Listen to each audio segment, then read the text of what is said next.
Hello, and welcome to Ending Physician Overwhelm. I'm your host, Dr. Megan Mello. I'm a family and obesity medicine physician, as well as a certified life coach for physicians. In this podcast, we talk about how the learned habits of people-pleasing, perfectionism, and a lack of boundaries show up in our lives and how they contribute to burnout, exhaustion, and overwhelm. The healthcare system is broken, my friends, but let's not wait for it to be fixed in order to feel better. Hello, my friends, and welcome to another special guest episode. I'm joined today by Dr. Brad Block, who is an ear, nose, and throat surgeon in the New York area. Dr. Block, welcome to the program. Dr. Mel, thank you so much for having me. I've really been looking forward to this. Tell us a little bit about yourself and your life and anything that you want to kind of share with the audience. I'd especially love for you to describe your podcast to us.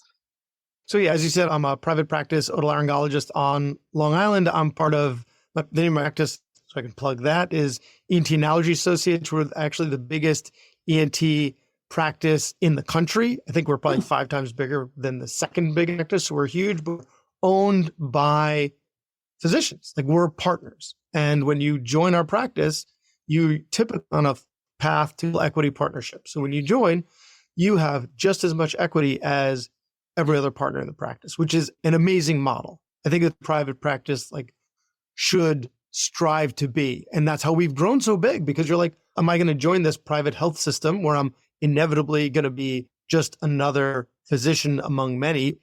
And I was single, I was living in Manhattan, and now I'm living in the suburbs on Long Island, married with 3 kids. And while I was practicing, one of the things that I realized was I wasn't moving through my day as efficiently as other people. Somehow other people were able to see more patients than me per hour and leave on time. And I was struggling to see just a couple of patients an hour. And I was like, what am I doing differently than them? What do I need to learn? And I looked into it, and there's this thing called social engineering, which I think nowadays is used to guess people's passwords. But at that time, which was not that long ago, it's used like engineer a social interaction. Now, this is a professional interaction, not a social interaction, but nonetheless, social engineering was the term. And so I looked into social engineering, and there are a lot of people out there that study it, and they were doing podcasts about sales and executive leadership and dating and not medicine. So I was like, what if we could turn that information, turn that expertise towards the physician-patient relationship?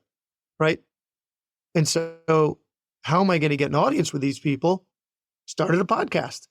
So here it is. It's called The Physician's Guide to Doctoring, because what I found is my interests weren't just in that. I mean, that's my primary interest, but ultimately the podcast exploded, and now I do everything, as the tagline says, everything we should have been learning while we were in Kreb cycle. And then some things that we shouldn't have been learning. Like, I have an episode coming out on credit card points. That's not something they should be teaching in medical school. However, as attending physicians, we could be more savvy with our points. And so it really runs the gamut. But my first love is really optimizing that physician-patient interaction. Yeah, and optimizing it in a way that we didn't learn about in medical school when we were learning, I don't know, what do they call it? Patient interview and kind of those things, these kind of formal structures for how we're going to interact with patients. When we come out as attendees, we're supposed to know what to do, but we don't always have the best communication skills. We don't always have exactly what we need to be able to function and to do it well and create relationships with patients, which is pretty essential for most of the work that most of us do. We're methodical about so much in medicine, but I feel like we're not methodical enough about the patient interaction. And yes, every person is different and every patient is different and cultures are different, right? However, there are certain things that we can template. There are certain algorithms can apply, or we can just wing it. And that's mostly what we've been doing. Called, you need to listen better, or you need to listen more. Or when I was of the generation that was like, pain is the 5th vital sign, and you don't know enough about your patients. You're ignoring pain. You're an awful person. Or you need to sit down. There's stuff that we're taught, but there's so much more there that we can include in order to really optimize that interaction and through a value of efficiency, not just what can we do to make sure that the patient has a best experience, but what we can do to make sure the patient has the best experience while being efficient. We don't Right. have limitless resources. We don't have limitless time. All of this is finite. So how do we make sure that they're satisfied, we're satisfied, and it's all done efficiently? Yeah. And so Yeah. that's quite a few episodes, and I've gotten better at that. But I've also realized that it's this, I keep moving the goalpost on myself. Like I'm so much better at it than was. Yeah. And take us back a little bit when you said that you were realizing, gosh, other people seem to be doing things differently, maybe more efficiently, maybe more effectively. They're getting done and going home and they seem to have their stuff done. How were you doing emotionally at that time? Was that difficult? Were you beating yourself up? Because a lot of us are in that circumstance and we're feeling like there's something wrong with us that we don't understand how to do this better. At that point, it was this like, it was, my practice wasn't actually as busy as it is now. Mm-hmm. So like I would have some days where my schedule filled and I would be done like 2 hours late. And I was some days where my schedule was pretty light and I was totally fine.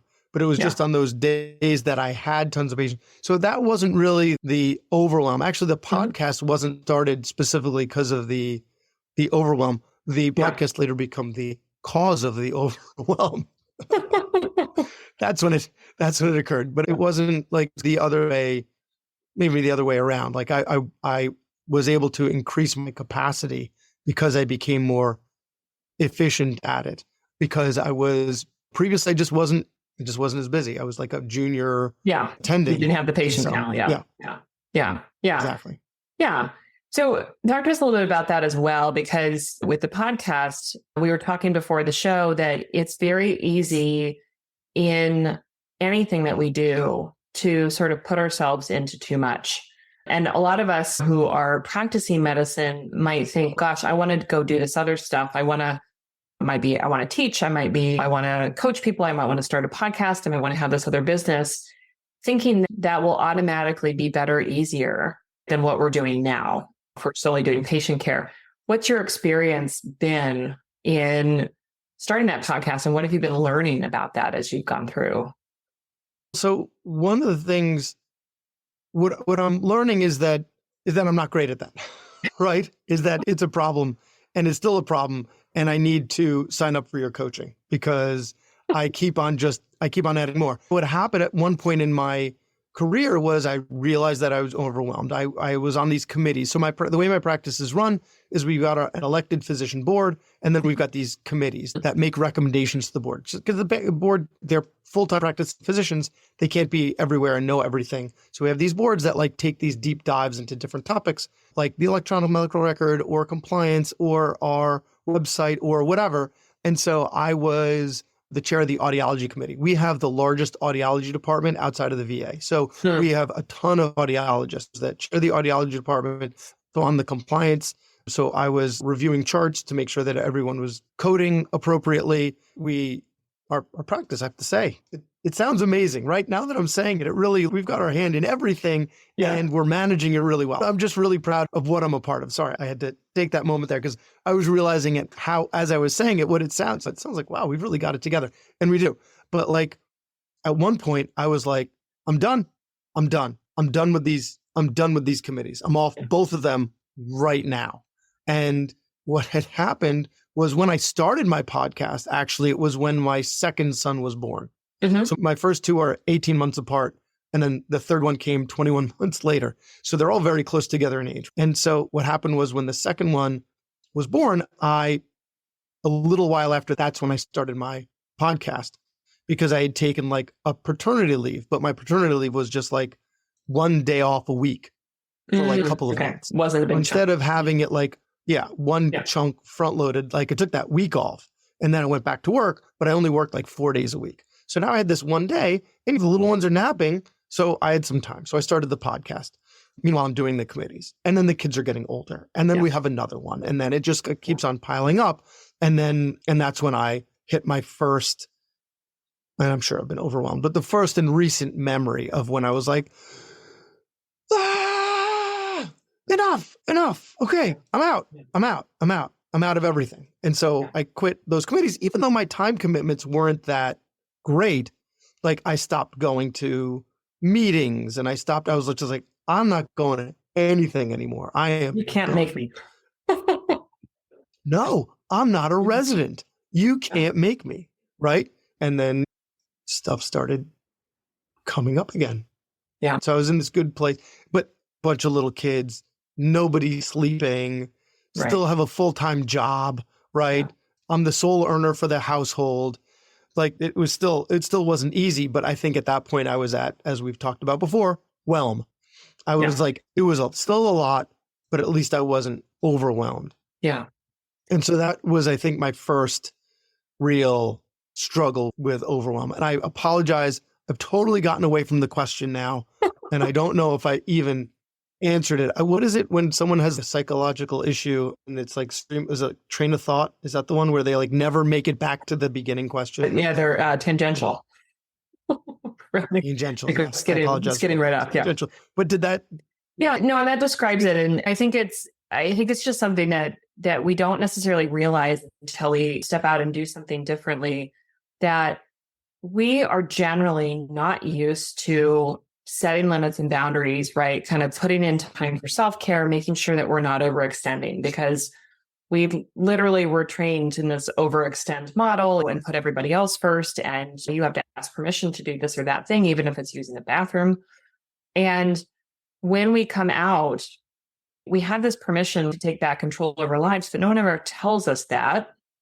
And if we're feeling really stressed within medicine and then we choose to do something else, I think it's important for us to realize that those tendencies to overwork ourselves can follow us into anything that we do, right? Even if it's going to be a stay-at-home parent, right? There's going to be a tendency to overdo it because you are used to doing so much. And suddenly you're going to have the weight of the household on your shoulders. You're like, okay, my kids are only going to eat organic, pureed vegetables that I'm going to cut up into little shapes that are adorable, and everybody's going to look immaculate, and the house is going to be perfect. And why don't we remodel? We're just used to overwhelm, so many of us.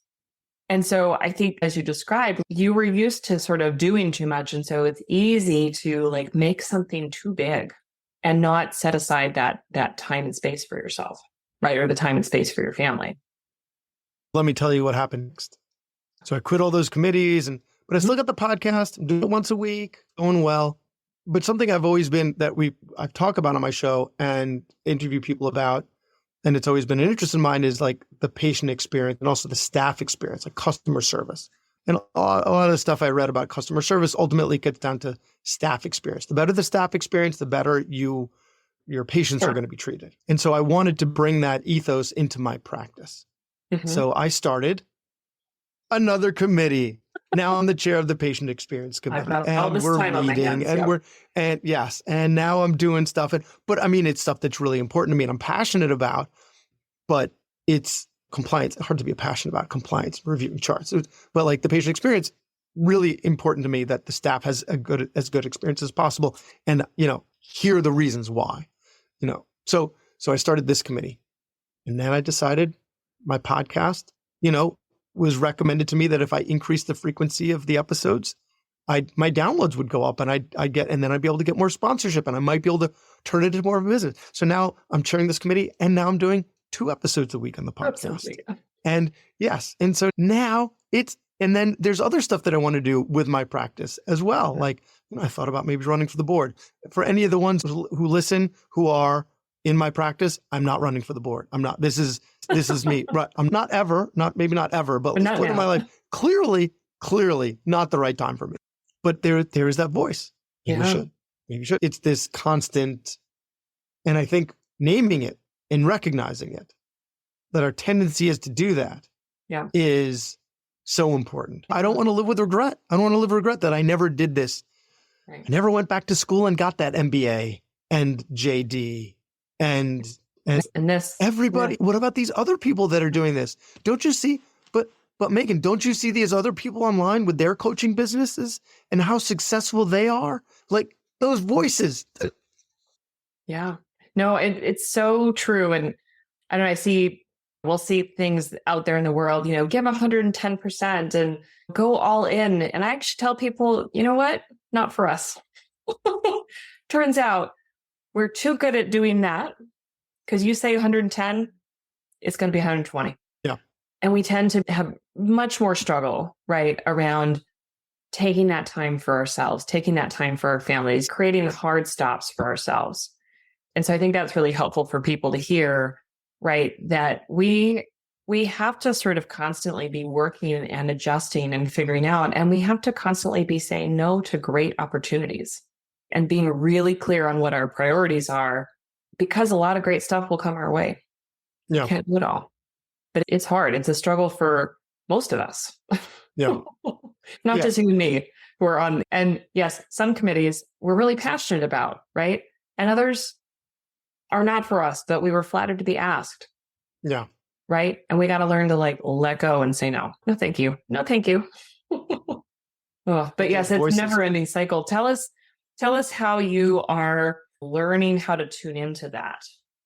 Right. Because people want to know, as you have been more aware of, oh, I did this again. Oh, I'm doing this again. What are your cues that it's too much and you need to make a change? I think there's an incorrect assumption in that question that I am attuned to it and I am getting better at it. Yeah. And it's only been since our conversations that I've become more aware of it. It's almost, listen, I don't want to equate it with addiction, but there is a smidge of similarity there. Yeah. It just, we just gravitate towards this. It's just how we're built and how we were trained. And so I'm not good at that. I am not. Raise your hand if you're a work in progress. Yeah. Yeah. Yes. Yeah. Okay. Yeah. For anyone who's not watching us, that's both of us. Yeah, no, I think that's, it's something for all of us to learn. And yeah, there's a lot of desire not to label things as addictions. And maybe we have to be a little bit less sensitive to some of that. I don't know what the right answer is there, but overworking is also a way that we numb out with our emotions. Right. Because sometimes it's easier to keep your head down and bury yourself in charts or committee work or whatever than deal with the difficult emotions or struggles with parenting or some of these other sort of real human things that are going on. So the same way that somebody might stretch out on the couch, right, and binge watch a bunch of shows, some of that is in us overworking. Right? Oh, I got a little bit of free time. How much more can I work? Can I add a little extra thing? I'll join a committee. I'll do this. I'll volunteer for the PTA, like whatever those things are. But it is very insidious. And for me, it's like a contradiction because I do it like, listen, if I can somehow figure out how to scale my podcast and monetize it, then I won't need to spend as much time in the office and I'll be able to spend more time with my family. Mm-hmm. But because I am doing the podcast now, that means I'm spending less time with my family and I have little kids. So now is the time to spend with them. They're not going to need me later. So I somehow rationalize doing these things in the name of them when ultimately it detracts from the time with them. Yeah. When they're teenagers, they're not going to need me. So that'd be the time to do it. I need to get better at my own rationalization of this stuff. There will always be more meetings. As you said, we are up to our armpits in opportunities. Those opportunities will always be there. Yeah. Now is the time to not overwhelm ourselves, and there will be time later. Like I talked to some of the older doctors. They're like, oh, I played tons. I was like, golf. How could I like I can't think of a worse way to spend my time right now. I mean, I've never really enjoyed it, but like it's so time consuming that, it's a slow-paced sport for our fast-moving brains that are just like, no, we got to do some more stuff. Yeah. Be curious to see if golf and tennis survive as the sort of early retirements of choice, or if we turn it into something else. Somehow pickleball. Pickleball is the thing. Yeah. By the way. Yeah. Yeah, people are certainly into their pickle. So for anybody who, is listening to you talk and listening to your realizations, kind of in the moment and you say them out loud and having these same thoughts themselves, what do you want to share with them based on your experience or based on thoughts you're currently having? Because so many of us, when we're hitting struggle, we feel like we're alone. We feel like we're the only person who feels this way. We're the only person who struggles. We don't want to admit that something, especially something we chose to do, has become more complicated or more time consuming. What would you share with the audience on that one? So something that my wife and I talk about a lot is knowing your why, right? For everything that we do, we need to have our why. Like when we're choosing our kids' extracurricular activities, we need to know they're not going to be Olympic athletes. They're not going to be professional athletes. To do it with that goal in mind seems, because the odds, seems preposterous, right? So what's the why are they doing this? And we apply it. We're really good at applying it to our kids when we're choosing their activities, not so good at applying it to ourselves. And I would say that I need to be better at it. Clearly, there's a lot of stuff that you're hearing about me that I need to be better at. But as you said, work in progress. But I think it ultimately gets back to your why. What is your why? And if you can find a good enough why, then you should continue doing it. But if the why is like, well, it needs to be qualified and you really need to convince yourself, then maybe the why just isn't there and that responsibility. And it might be something that would be good for you later, but just not now. And then that opportunity might evaporate. But to your point, there will always be more opportunities. We are in a position where there will constantly be these opportunities. And even if it seemed like the right one, if the why just wasn't there, then maybe it wasn't the right one. So it's really important to know your why. Yeah. And so particularly your why, not your colleague, not your mentor, right? But really tuning into yourself, right? Which is another thing that we often don't do. What is my why? My why is I want to create these things in the world. I want to spend time with my family in this way. And therefore, that's going to influence my decisions. Yeah. And then the other thing is play to your strengths, right? Some people are like, no, you really got to shore up your weaknesses. No, especially at this point in our career, like maybe when you're in high school, you should try to shore up your weaknesses. But at this point in our careers, like you really got to play to your strengths. So is whatever it is you're doing, is it playing to your strengths? Because that's where you're really going to thrive. And you outsource your weaknesses. Get someone else to shore up your weaknesses. So know your why. And then make sure whatever you're doing, it plays to your strengths. Yeah, because we can hustle and learn a lot of things, right? We could do our own taxes. We could, replace the gasket on some machine around the house. Is that really what we want to do? Is that really how we want to spend our time? No. And maybe it is. Maybe it is. I've got a neighbor who thrives in that stuff, right? Yeah. That's his Zen place, right? And if it is, then go be you. Yeah. Yeah. Very good. For anyone who's listening, please tell us where we can find your podcast. Please name it for us again and where people can find more about you and your practice and everything that's going on. So, Physician's Guide to Doctoring. So you can find it. The website's physiciansguidetodoctoring.com. The Instagram handle and Twitter, if it still exists by the time of this publishing, is @Physician's Guide. And then LinkedIn, I'm Bradley B. Block, MD on LinkedIn. And obviously available on all podcast players. So just look it up, either Bradley Block or Physician's Guide to Doctoring, and you'll find me. And, leave both of us 5-star reviews if you can, please. Oh, thank you for that. Yeah, I love that. You heard him. All right. 5-star reviews for everybody. Brad, thank you so much for joining me today. It was a pleasure to talk with you. And go check out his podcast, everyone. You get some good stuff there. Thank you.